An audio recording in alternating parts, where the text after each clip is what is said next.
Գիտեիք, որ աշխարհահռչակ կոմպոզիտոր Արամ Խաչատրյանն իր ամենահուզիչ գործերից մեկը նվիրել է իր շանը։ Գերմանիայում նրան մի արքայական պուդել նվիրեցին։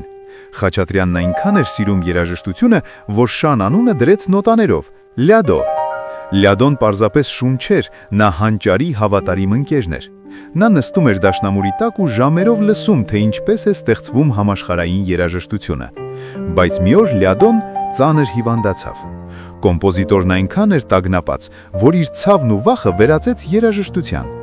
Այդպես ծնվեց նրա հայտնի պիեսը «Լյադոն լուրջ հիվանդացել է»։